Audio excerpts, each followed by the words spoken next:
joining. Here we go. All That's right. awesome, though. Great to see everybody on our Saturday. What the heck? It's Tuesday. How many years have I been doing Coffee Connection? Tuesday.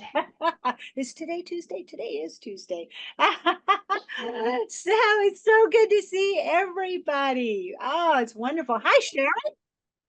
Great to see you. Awesome.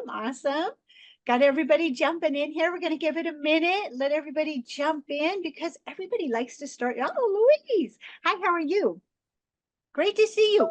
So Louise is going to be hosting on the 3rd of September for us because commercial UAV, and that's a Tuesday. So I am presenting. I'm super excited. So Louise has said that she's going to share. So thank you for hosting on that date for us. Working on a lot of great speakers coming up. I'm super excited. Hi, Bill. How are you? All right. Nice to see Jill. Good to see you also. Love that everybody comes here on our Tuesday mornings.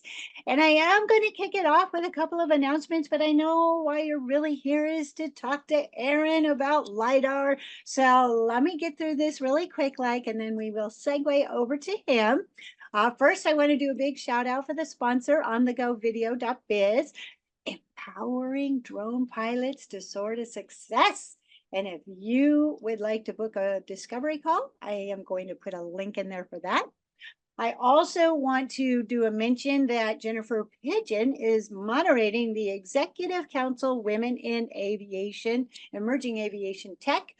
And Dr. Murphy is the speaker, and that's tomorrow. So that's super exciting. I am going to put a link in there for that.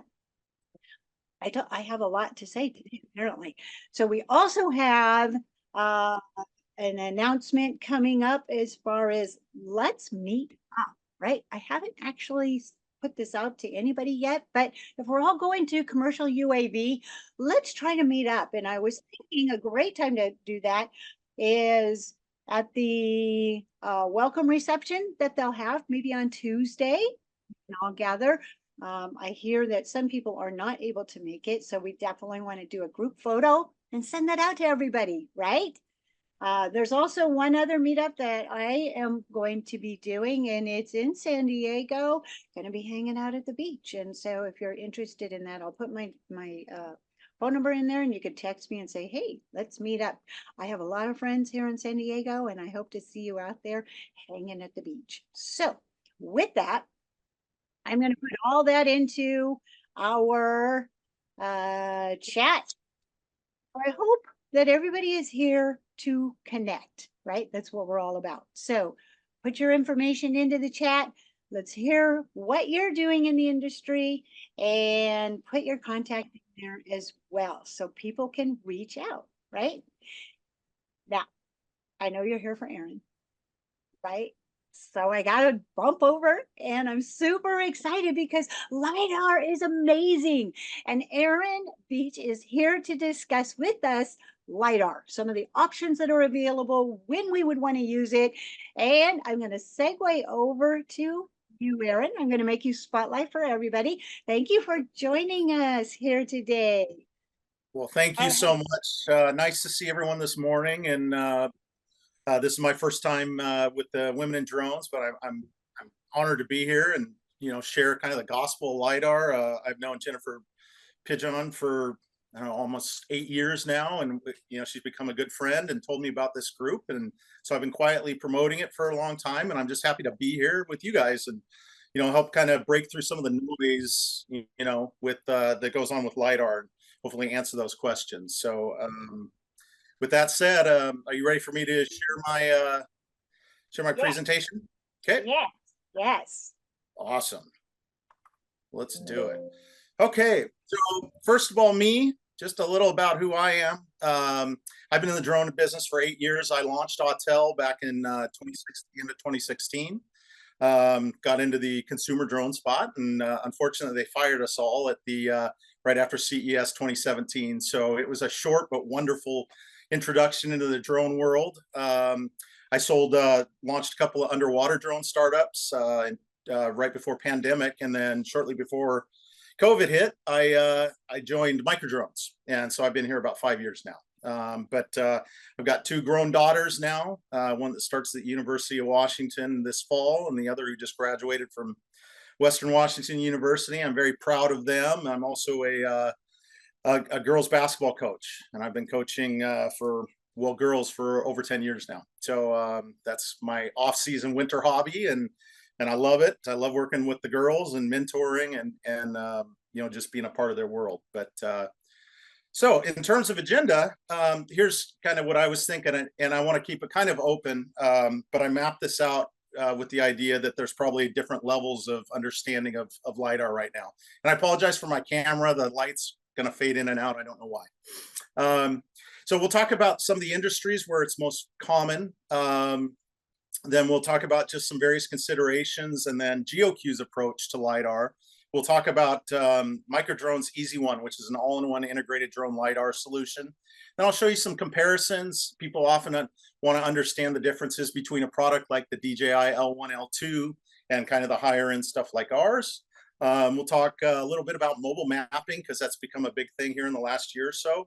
And then we'll talk about one of the most important elements that's kind of underappreciated in drone, and particularly in LiDAR, and that's training, and then how we service and support that. And then we'll do some Q&A, but please don't hesitate to interrupt me. I'm not a professional surveyor. I come from the talkie-talkie world, not the surveying and mapping world. So I'm not a surveyor, just to be upfront about that. But hopefully I'll be able to answer your questions, or at least get you pointed in the right direction. So with that said, let's get into this. So first of all, just to real quickly to refresh on LiDAR, photogrammetry has been around forever. It's proven, but LiDAR does have some benefits, and let's just real quickly talk about them, just so we're all on the same page and have context for this conversation. So while photogrammetry is great, some of the areas that it struggles are in the vertical areas, right? Vertical surfaces, particularly working with trees, buildings, and the benefits of LiDAR, first and foremost, that it can penetrate foliage, right, to create surfaces. So it's used differently than photogrammetry. So that's one of the key things. LiDAR doesn't care about lighting. In fact, SMG often will run LiDAR missions, in the night in Vegas, just to escape the daytime heat, especially during the summer. So LiDAR doesn't care about light source. You can fly at any time of day, any lighting conditions, and then it's very fast. The data it's about 1/10 of photogrammetry, so that has a impact on processing time, right? So it takes what might take you 5 or 6 hours to process on Pix4D for photogrammetry. It maybe takes you a half hour for that same area with LiDAR. Okay, so speed, vegetation, penetration, any time of day, any surface. Let's see. Oops.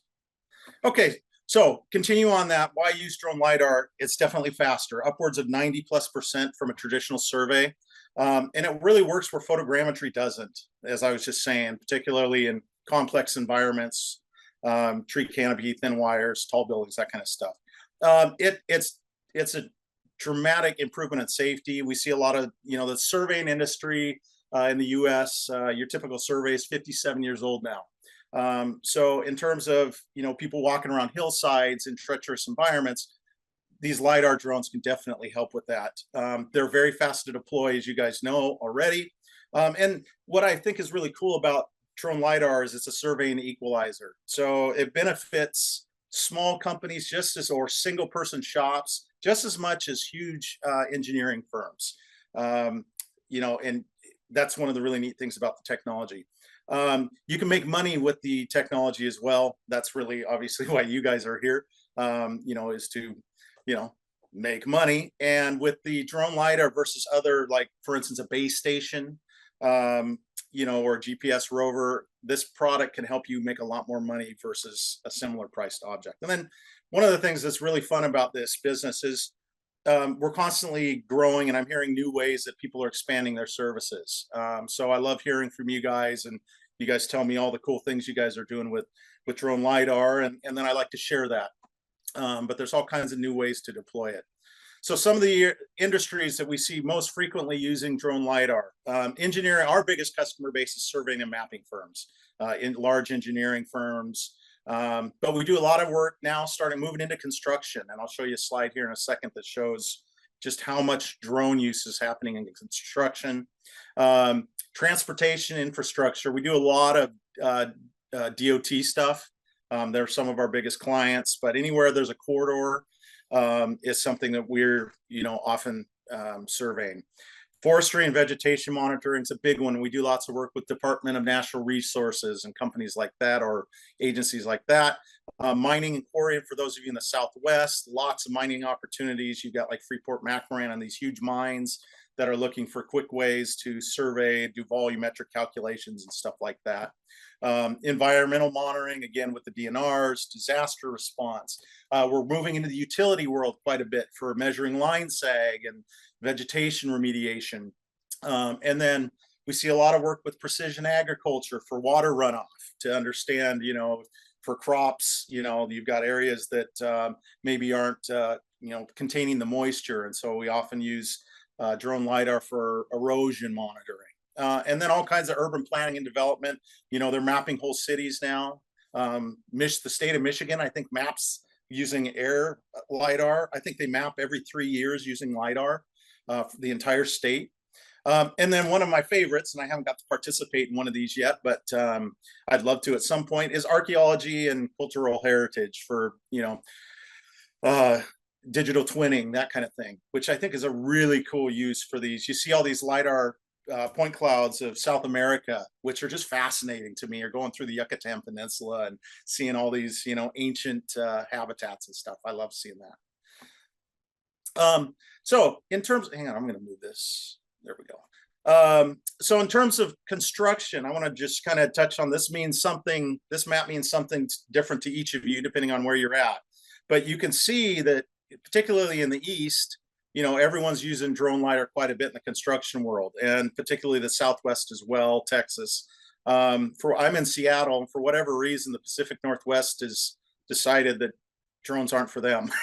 I don't get it, but you'll see here on this slide for surveying engineering firms as well, same story. And this is biased towards Propeller, their data. You see with the mines in Nevada and Arizona, New Mexico. But what I think is really cool about this slide is it really speaks to the versatility, or the variety of drone lidar uses across the country. The green representing surveying and engineering, brown is mining. But you get a sense for how drones are being used in your area on the lidar side.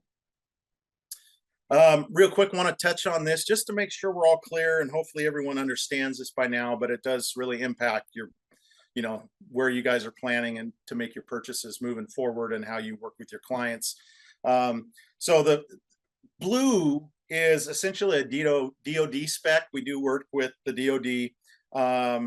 And unless your customers, or you have an end user that's a federal defense oriented agency, typically all you need is NDAA compliance, which is, basically non-Chinese, Iranian, Russian components, communication components within your drones.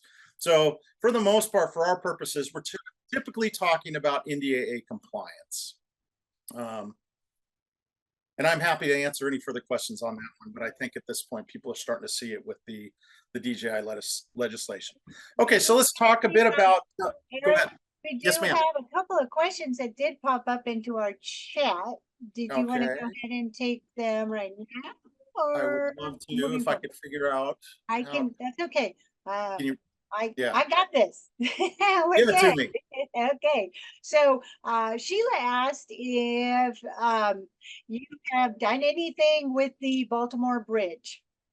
Well, as a matter of fact, we were just out there with one of our dealers about a month and a half ago, and did a survey with the port for a demo. And I wasn't there on hand, but it was my dealer that was out there doing it. So yes, We are working with the port out there.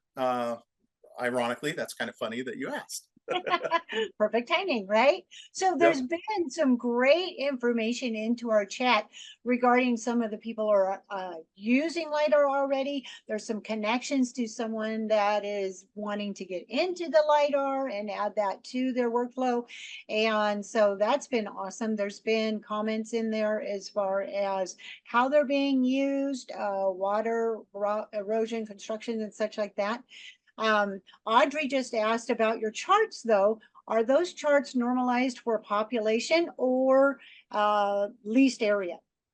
So they're by, and again, that's propeller data. So I'm just stealing their data, and they're from, I think they're from 2022, but yeah, it's based on number of propeller users within that state, right? So the frequency of, yeah, it's project based. All right. And I'm looking at the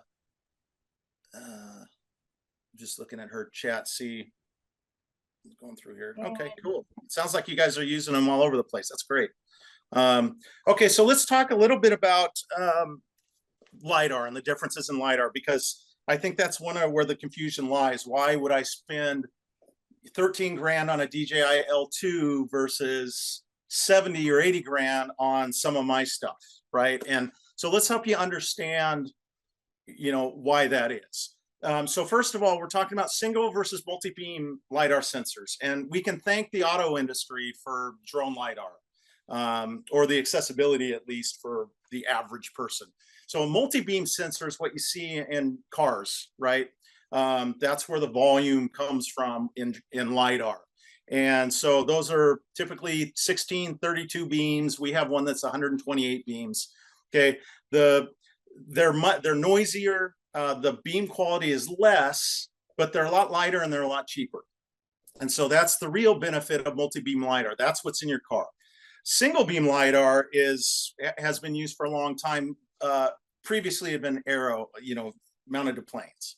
Okay, so these beams are again, it's more like a paint roller shooting LiDAR pulses. Okay, so they're more expensive. Ours start anywhere from 79 grand up to 270 grand. Okay, the beam quality is much better. The beam divergence, which we'll talk about, is much smaller, but they are a lot heavier. So they typically require a bigger burden period. Okay. So beam divergence, it's important. So the difference between, say, the Livox Avia, which is inside the L2, or the Yellow Scan Mapper Plus, or a Green Valley product, it's got a very big beam. And so the LiDAR can't actually penetrate the leaves or the vegetation. It's looking for the little nooks and crannies to get to the surface. Okay, so a bigger beam makes it harder to get to the surface. So we typically outfit these Pandar XTs in our drones. That's our most popular sellers are these Pandars right here. Okay, the Regal Minivux, the Regal's at the high end of the market. Okay, those are single beam, very small, very tight beams. Okay, but you can fly those from much higher heights. You can frequently attach those to helicopters if you want. Where the Pandars, and particularly the Livox, have to be flown at lower heights. The Livox typically in that 60-meter range, Pandars 80 to 120 meters. Okay.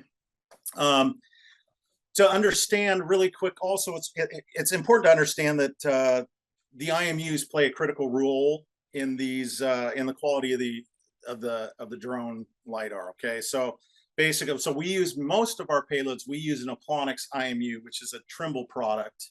Okay, they're very high quality. They're expensive, but it gives us a high degree of accuracy. Okay, and then on the flip side, precision is noise in LiDAR. Okay, so what we're looking for is a highly precise, highly accurate, which you see this in this target down here, which means a good quality IMU with a high quality laser, okay, that knows where it is in space. Okay, that's what really impacts the quality of your drone LiDAR, simply put.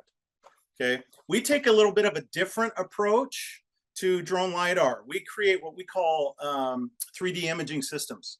And basically what that is we have RGB cameras sitting at oblique angles, and then sometimes nadir facing as well. We have different setups, but it overlays the entire LiDAR field of view.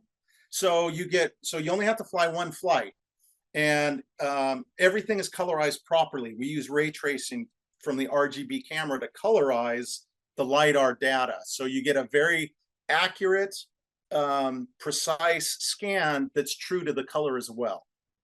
Okay. Desi, any questions on that? It does look like we have, not particularly on that, but we did have more questions. Did you want to go ahead Sure. and Yeah. now? So one of the questions that popped up was, do you have advice for how to advise or convince your organization to invest in LiDAR, particularly a government agency? Yeah. So it's basically, I would say the best way to approach that is to show the efficiency and monetary gain that you get on top of the safety side of things. To, when you're talking about a 90% efficiency gain, that speaks volumes, and there's a dollar attached to that, and it's a big dollar figure. In the utility industry, for instance, the immediate ROI was previously a utility company, say, had to survey an entire 1,000-mile corridor to understand where they need to do vegetation remediation. And what the immediate impact of the drone was fly over, do a quick survey, and then only contract the areas that needed to be addressed. So the ROI was instantaneous for utility firms. And so they started really embracing very quickly bringing on drones. But so I would speak to the financial side of it, the safety side of it. And I mean, honestly, once people start within government agencies, start seeing that data and it gets passed along from agency to agency within a particular state, all of a sudden people are getting requests left and right. Hey, can you go scan this? Can you go? And it mushrooms. And that's what we tend to see. Is there a particular place that they would be able to gather that use case if they don't have the sensor already? So I'm happy to work with anyone on that, but maybe at the end of this, I'll take you to our website. We've been around for almost 20 years, so we've got white papers galore, and we are very active on the marketing side. We work with Jennifer, in fact, on various elements, and they've done a great job for us. But so we have that all over our website, and I'll show you guys at the end because there's all kinds of good stuff there. All right. I'm going to, if you don't mind, I'll go ahead and drop that into our chat right now, the website. So the best is the news tab. If you go to our website and go onto the news tab, and that's where all the good stuff is. Awesome. Awesome. So can you explain a bit about how the LiDAR software is more specific than the photogrammetry software? Sure. So it is a bit more advanced, and it does take some learning. And one of the things that's very near and dear to our hearts is we actually offer a free 2-day training once a month. And we do this in person or remotely. We love hosting people down at our headquarters in Huntsville. So you don't have to buy anything from us. We'll get you a demo account for our LP360 software. But back to your question, it is a bit more complex because you're trying to control with LiDAR, right?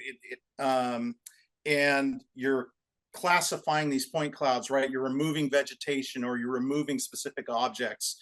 You're doing a lot of strip alignment, which takes the LiDAR strips and brings them in line. So it's a little more complex, but at the same time, it's really cool what you can do with this stuff. It is amazing. So really quick, we've had a few comments into our chat, but throw into the chat if you're actually utilizing LiDAR at the time, or if it is something that you are looking for getting into in the future. But go ahead, into the chat. We want to hear from you. Yeah, maybe if you're using LP360, I'd love to know if there's any current LP360 users out there. Awesome. Look, we've already got love the LP360. Awesome. For those of you who don't know LP3, and I'm talking about it right here. So our brand portfolio, LP360 is our software. And that really underpins everything we do. So one of the reasons Microdrones acquired TrueView and LP360 was because we wanted that software package. And it's constantly evolving, improving. We're adding new tools to it. And I'm going to share some of the really neat things it does with you for those of you who are DJI users or Wingtree users today as well, because it works with those products as well. Awesome. So can I also kind of follow up with one of the comments that Audrey made? Never sure. fully understood the flags and how to filter, put the filters on them and use them. Oh, in terms of, I think you're talking about the control itself, the On the flags. 360. Maybe Audrey, do you want to explain that a little bit? Maybe. How am I on right now? Oh, not able. She can't get online right now. I don't know if you can hear me. I'm at the gym. So this is a little bit obnoxious for me to be talking on the bike. But there are LP360 was so fun. I used it in a LiDAR class. And yeah, definitely like compared to point clouds with photogrammetry, the way you can see through trees and make profiles of trees and everything else is just, that's why I'm still a little bit confused why people love photogrammetry point clouds so much when you could have LiDAR, but obviously it's expensive to get and difficult to use. But there are flags, which I never fully understood. And I thought whenever I got back into it, I would try to understand them more, because that allows you to filter more things out. I'm thinking noise. I don't know, noise might have been a point category, but yeah, there are some other flags that are on the points, but I don't know how to use them. It was just a comment, but yeah. The other comment that I made is if any advice to how an individual can actually keep up these skills, who really can't afford expensive software. Yeah. Sure. Free training, you can't be free. And honestly, this is the same training we give to new employees, and it's continuous too. So what I think is really cool as a salesperson is I often tell my potential customers, look, we're going to train you today, but we're also going to train your new employees a year from now. And that's not going to cost you anything either. So in terms of continuing education, we're constantly adding new tools and refining LP. So I would say brush up and keep your tools sharp by training with us regularly. I mean, honestly, that would be my answer. I think we make it really easy. And then we are we have a lot of content that we share daily with all kinds of new updates with our products and whatnot. So stay tuned to that news feed that Desi put in the chat, because there's constantly new things. And I'm going to share with you our new DJI L1, L2 workflow here momentarily, which is an example of that. We just announced that last week. Wow, awesome. All right. We'll circle back to the chat once we get moving a little bit more. So everybody's very engaging. Awesome. So again, 3 brands. So we have Microdrones, which was previously a German company, but is now headquartered in the US as well. But Microdrones is all-in-one integrated drone LiDAR in a box. Okay, it's purpose-built for surveying and mapping missions. It's very easy. It's got an 26 megapixel RGB in the bottom of the payload. But that is for companies who don't want to have modular uses for their drones. Maybe they're not doing thermal, or they don't want to do videography. This is the product for you. It's purpose-built for flying LiDAR missions. TrueView, on the other hand, those are payloads, and those are agnostic of airframe. So it doesn't matter. We'll put those on a M350 or an Inspire Flight IF800 or a FreeFly Alta X, whatever. We work with all the partners, domestically in particular, and can mount payloads to all those. Okay, so let's talk about our core products. Desi, do you have a question? Okay. No, okay, we're good. We're good. Okay. I'm just following through with the chat. Awesome. Okay. So our most popular product, at least in 2023, our most popular was this TV535, and they are either 39 grand or 65 grand, depending on how you buy them. Okay, they come equipped with 3 RGBs, as I mentioned. So 226 megapixels at oblique angles and 1 nadir facing. So you get a nice, it's not a full frame mapping camera, but you get a nice ortho with that camera that totally overlays the total field of view. And what this payload is cool, what's cool about this one is you can pitch the LiDAR backward or forward 15 degrees. So it allows you to do really cool high wall stuff. So if you're in a mining or quarry environment or buildings or trees, this is a great payload for that because it's got a really wide field of view and can pick up a lot of vertical information. To give you an idea on the just so you understand cameras, okay? And we're not a camera company per se, but we offer a few different kinds, and it's good for you guys to understand. The camera that's in the DJI L2, for instance, is a micro four thirds camera. It's a 20 megapixel RGB, okay? Our cameras here are 26 megapixels, okay? So they're a little bit better, and you get 2 of them, again, at the oblique angles. But we also offer this larger full frame 45 megapixel camera that you see here. And the benefit to that, and you guys probably know this already, but the fewer photos that you're stitching together, the less work that your computer has to do to process, okay, on top of a better overall photo. Okay, so that's the benefit. We offer them in multiple configurations. Questions on that? Okay. So this one I did want to share when we talk about NDAA compliance, which has become a really big thing almost overnight. This is our NDAA compliant budget option, and budget by budget, it's $85,000. So budget sort of, but this uses an ouster payload. Okay, most of the LiDAR payloads on the market today are either the Livox Avia, which DJI owns, the Pandar, okay, which we put in this here. It's industry-wide. It's the most effective budget-minded payload on the planet. But this ouster payload, it has 128 beams of LiDAR, so it's got a ton. It's a little noisier, but it does a really good job getting to the ground. But that's an NDAA compliant option. Okay.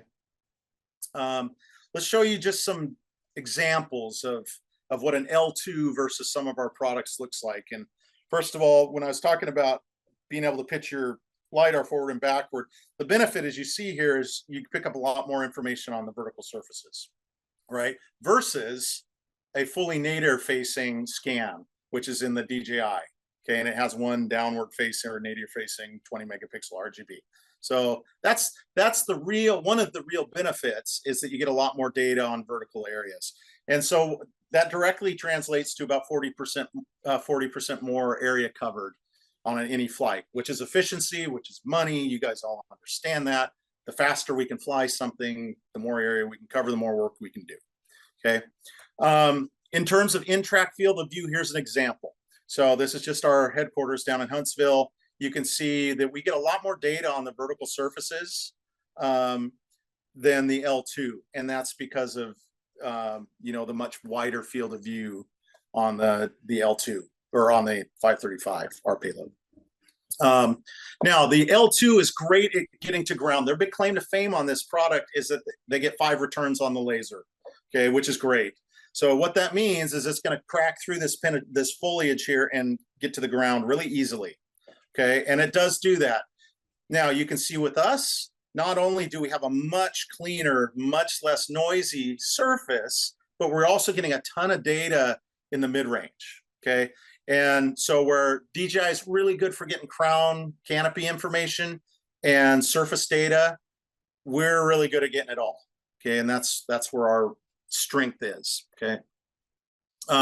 Now, this is where things get really cool and exciting and have advanced quite a bit in the last few years. And I'm going to share this 540 product in particular here in a moment. But so these are primarily Regal based. Regal is a Swiss company. They're higher end. These are all NDAA compliant, these 4 here. I'll talk about this one in a sec. But they run anywhere from 99 grand for this 625 on up to 270 grand for this 720, okay? So the 720 has 3 multi-beam or single beam lasers. But this guy right here, the 680, Mississippi DOT is getting 4/100ths precision out of this guy, Okay, so incredible precision. So if you're needing to, if you're needing that maximum precision, this would be the kind of product that you're looking for. And you also see here that some of these guys are mobile mapping capable, and I'll explain what that is here in a second.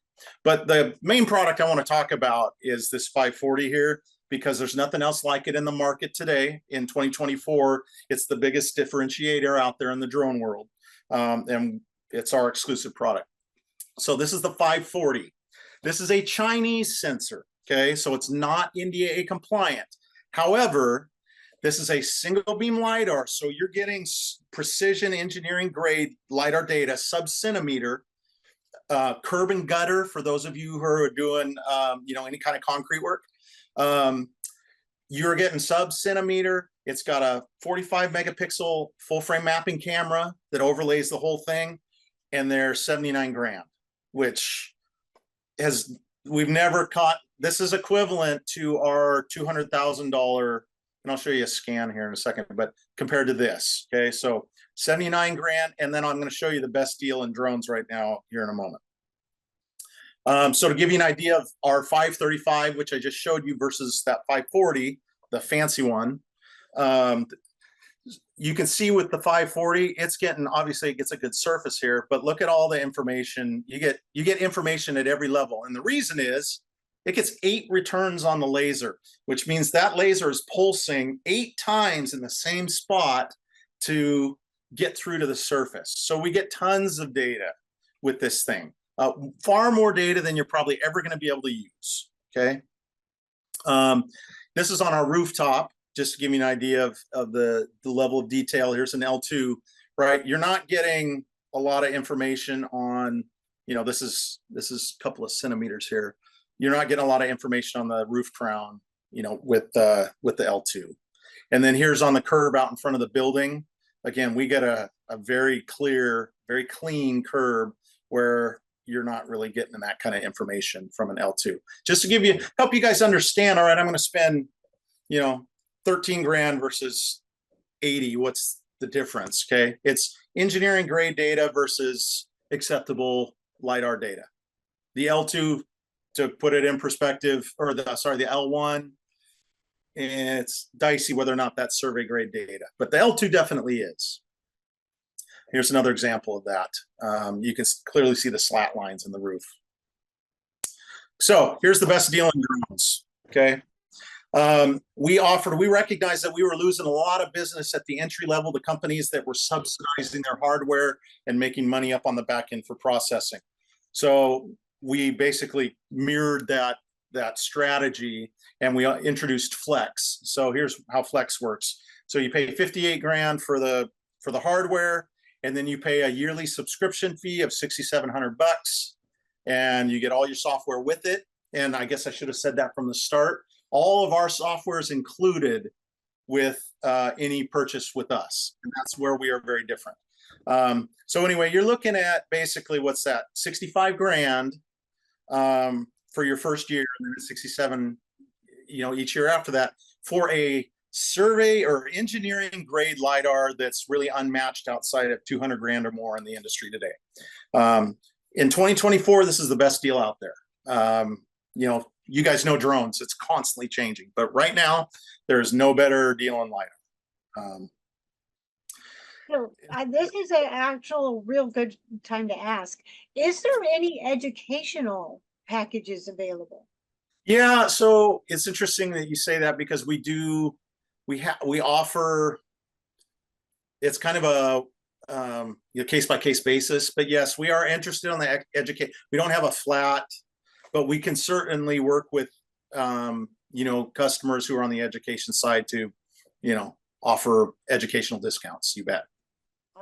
Awesome. So if somebody wanted to reach out to you and ask about it, do they just contact you direct? Absolutely. And we typically like to work through our dealers. So we'd identify, whatever area this person's in, and then tend to direct it that way to who makes the most sense to support. Oh, perfect. Like SMG. Yeah, absolutely. Yep. There we go. So if you don't mind, can I put your email in there? Oh yeah, absolutely. To reach out, and then you can direct back. Absolutely. Okay.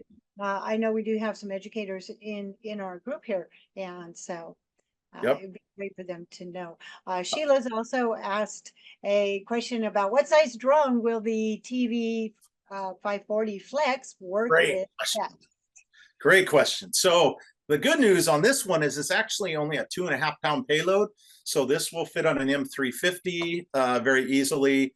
Any of the smaller domestic guys like the IF 800 or the Free Flight Astro, the Whisper Systems, Vision Aerial, shoot, what's the Vision Aerial? Switchblade. So many, but the M350 is by far our most common. That's about 60% of our integrations are with that payload or with that airframe. Awesome. Thank you. Going back to this guy, I talked about a little bit, but 4100s is incredible. And then you can use it as a mobile mapper as well. And I'll show you what that looks like. But give you an idea of the cutaway. I talked about the $99,000 payload. This gives you an example of kind of the different payloads that we offer at the higher end. And, you know, 680, look at that. Those are stairs out in front of our building, but just incredible data. 540 does a really nice job getting the Surface 2. And then the 660, which is Mini Bucks 3, for those of you who know that product. It does a pretty decent job there, but this is a $150,000 payload. This 540 totally outperforms it. So, and then so mobile mapping, just for any of you guys who are interested in this, you know, has become a big thing for us overnight. But it basically, you can repurpose your payload. This is that $200,000 one, but the cheaper ones work as well. This setup is 42 grand, and it includes a DMI that precisely measures the wheel rotation. But you can basically, this would be great for collecting data. You know, you pull the payload off your drone, put it in this system, and then like maybe you're doing bridges or underpasses or something like that. Or you've just got holes because of some dense obstruction where the drone couldn't see. And here's another shot of it. This is equipped with a Ladybug camera, which is a 360-degree camera, but that doesn't come with it. And again, 42 grand for that. So let's talk about, Desi, any questions? So we're still going good. We've got a lot of comments going on. Jennifer has done a fantastic job of putting some information in there. This is, again, one of those days you definitely want to save the chat, right? Awesome. Good stuff. Thank you, Jennifer. So let's talk about Easy One real quick, because this is such a cool little drone. This is the smallest package like this on the market today. So this is, it's about the size of an M30 for those of you who've seen that, the DJI M30. So smaller than an M350, but again, tailor-made for drone LiDAR missions in particular, for corridor mapping, for boundary surveys, that kind of thing.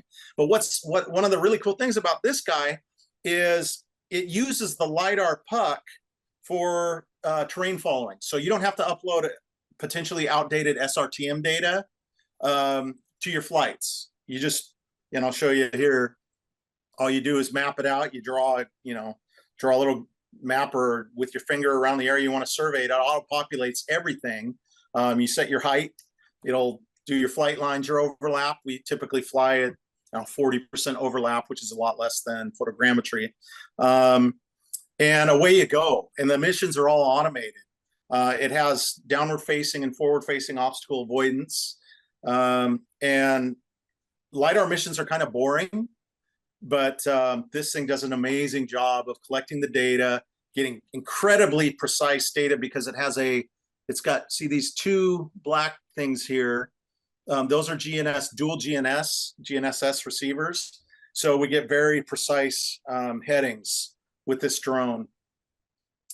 And just to give you an idea of the pricing, so for the Chinese or non-NDAA compliant versions, they start at 70 on up to 90.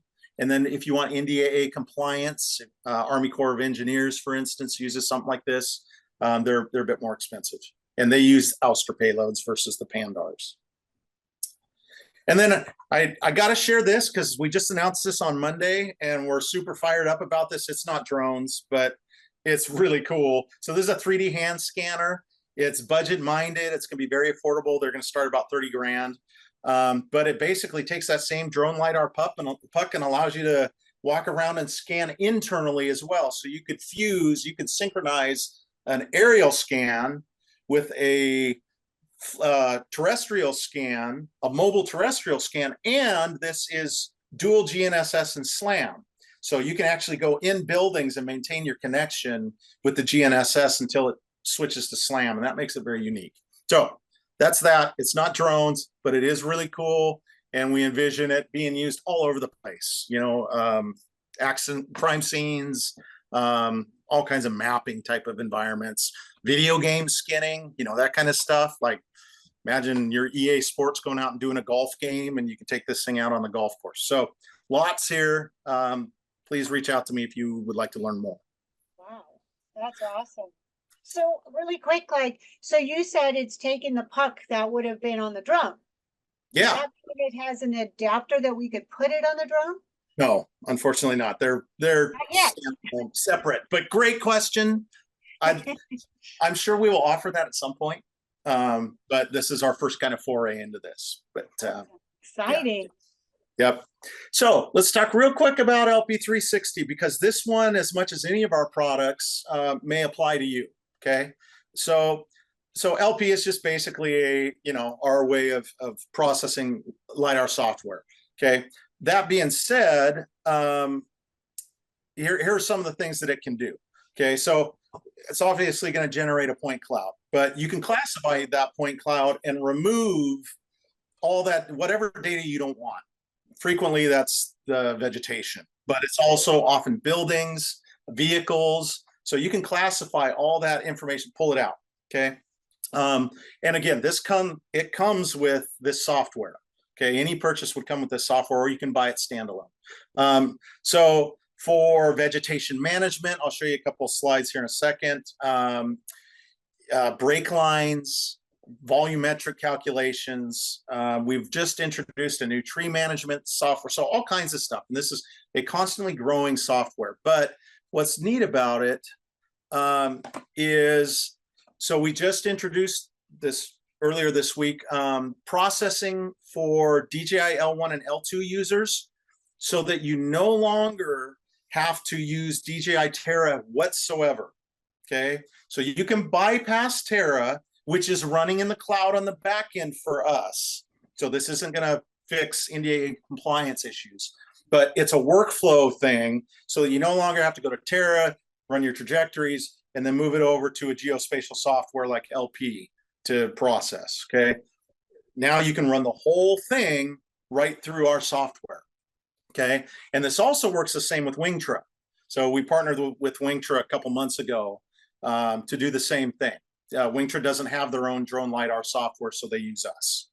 Okay, so, and this gives you guys an idea of it'll run you about $4,200 a year for that workflow. Okay. Any questions?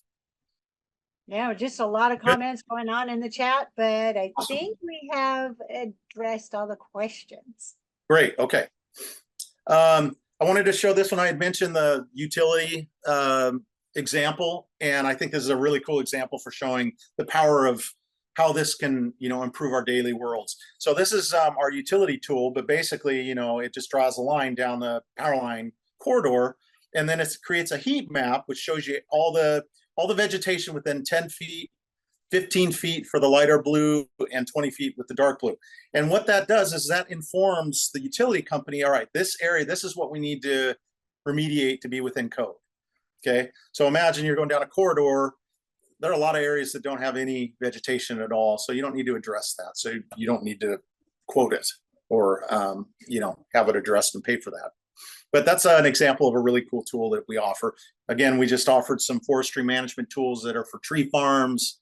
There's constantly new stuff. And for anyone who's interested, I didn't include a slide on this, we have a LP360's users group in October in Huntsville at the Space and Rocket Center. It's a 4-day, like, if you really want to dig into this and really get deep with the data and learn from the best, cool opportunity. I'm going to be there. I'm not one of the best when it comes to this stuff, so I'm excited to learn too. So we also do include a rudimentary photo pass for processing in our software that comes included. with any hardware purchase at any rate. And so this is what's called fast ortho mapping. So it's not going to be full featured like Pix4D. What this is going to be is for something where you've got to do a really quick scan to do some QC, or just, need a down and dirty photo. This can generate a photo in a couple of minutes. Okay. One of the neat things about it, though, that I do like is, each photo has a geo point, right? Each because it has a LiDAR point assigned to it. So what it does is it takes that geo-rectified point and finds every photo that is associated with that point and extracts it for you. So if you're, for instance, this person doing an inspection on this utility pole, it's going to find every point that's associated with it, every photo that has that point in it. And then you can, see here, all right, well, I've got all these different ways to view that inspection point. So I think that's a kind of a neat tool. We also offer a cloud. And how I like to use the cloud in my daily world is I send a lot of data sets to customers to evaluate. And so I can just go into my cloud, pick whatever, data set it is and send it out. But for companies, you would be able to use this as well, send it around to your team. Okay, hey, everyone take a look at this. I just generated this cloud. You can make notes on it and download it. And it's just an easy mechanism to transmit really big point clouds. And then finally, we talked a little bit about this one, the support and training side. Like I said, and look at that. Anybody see a problem in this Women in Drones group here? Here's our problem. Yeah, right? Okay. We need more. Yes, it's terrible. Yes. Yep. We need more ladies to participate in this and do more drone LiDAR with us. So, but it is a really neat opportunity to network and learn, and we'd love to host you. Again, it's available once a month and then once a month remotely as well. Idea of the training curriculum, it's a full day. Most of the time is spent on LP360 with a little bit working with the drones. And then finally, another area that we have put a lot of energy into is, and you guys already know that in the drone industry, service and support tends to be way down on the bucket of things that matter to drone manufacturers. We have taken a very different approach to that. We really, truly believe in delivering world-class service and support. We're open Monday to Friday, 7 to 6 CST with a live 1-800 number. Typically, stuff's done via chat just because you're transmitting data or problem solving, that kind of thing. But you will usually response times under an hour, as Jennifer is, I'm sure, seen, and anyone who has our products has experienced before. We have incredible service and support. I love selling this stuff because I feel so good about our team's ability to service our customers properly. So encourage you to give that one a look at. And I guess that's what I had for you guys today. So just as an FYI, over in our chat right now, Sharon has said, hey, let's connect about Women in Drones session, right? Let's get more women in there. I love it. Yeah. So she's putting her information in there so you can connect, and that room, we could fill it, right?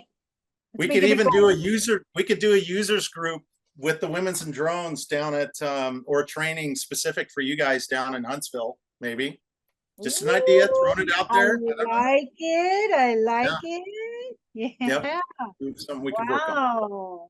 Okay, I like it. And then Jennifer had made a comment about a training down there, and I was wondering if there was an actual event. Jennifer, was there an event that was happening? Yes, she's talking about the users group. Oh, okay. Okay. Yep. Yeah, so Brady is going to be presenting at the users group. I'm not sure yet what his presentation is going to be about, but and the users group it's the middle of October. I can look it up, but it's the middle of October. Awesome. All right, look at this. All right, it's going. That's what networking is all about, and you can see it just rolling out. I love it. Thank you, Roseanne. She said thank you. And so, well, we are just about at the top of the hour here. What a fantastic presentation. Erin, thank you so much. Thank you for your time coming and sharing with Very us.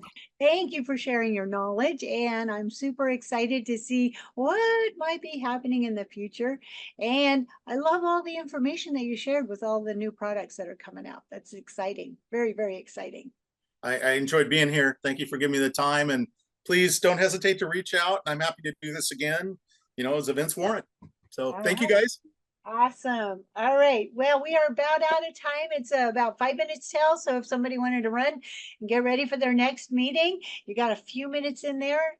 Thank you. See you next week, everybody. That kind of wraps it up.